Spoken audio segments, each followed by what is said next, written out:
অভিজিৎ, সারিকা তো মারা যাবার অনেকক্ষণই হলো, কোনো কিছু ব্যবস্থা করবেন নাকি? দয়া জি, তুমি সচিনকে ফোন দিয়ে আসতে বলো।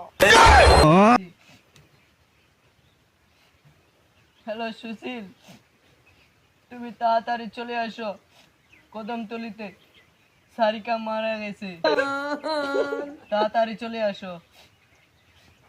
আসতেছে, কান্দিও না। এখানে তো লাশ থাকার কথা না, দুর্গন্ধ যে কিসের যে আসতেছে,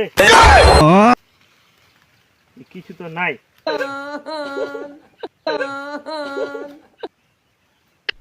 কে আবার কল দিল? হ্যাঁ হ্যালো, হ্যাঁ দয়া স্যার বলেন, কি সারিকা মারা গেছে? বাইগান যাইতে হবে। আমি তো একটা কেসের ব্যাপারে দার্জিলিং আসছি, যাইতেই হবে। তো ঠিক আছে, আমি যাচ্ছি। অভিজিৎ, তুমি আর কান্দিও না, সুচিন আসতেছে। হ্যাঁ অভিজিৎ, কান্দিও না। সারিকা, স্যার হ্যাঁ বলো। কিভাবে মারা গেল? এই যে ডক্টর সালুকে বলতে পারবে। আমরা মারা গেল, ওপাশ স্যার? দিয়ে হেঁটে আসছিলাম, হ্যাঁ, সারিকার মাথা ঘুরে পড়ে গেল, তখন আমি চেক করে দেখলাম আর নেই। এখন কি করতে হবে? সচিন, জি স্যার। এখানে তো তোমার ম্যাডাম মারা গেছে, এখন লাশটা কোনো জায়গায় ফেলাইতে হবে। হ্যাঁ হবে। ওটা এখন লাশটা কোন জায়গায় ফেলানো যায়?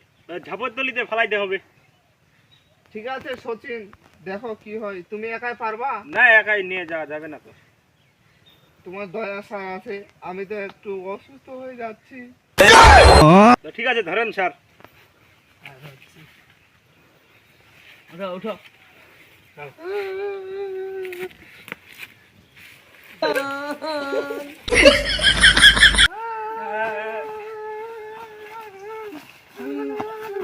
সাবধানে নিয়ে যাও, সাবধানে। চলুন চলুন। ফেঁকো ফেঁকো। চলো চলো, বাসায় চলো। চলেন স্যার, হয়ে গেছে। চলো চলো।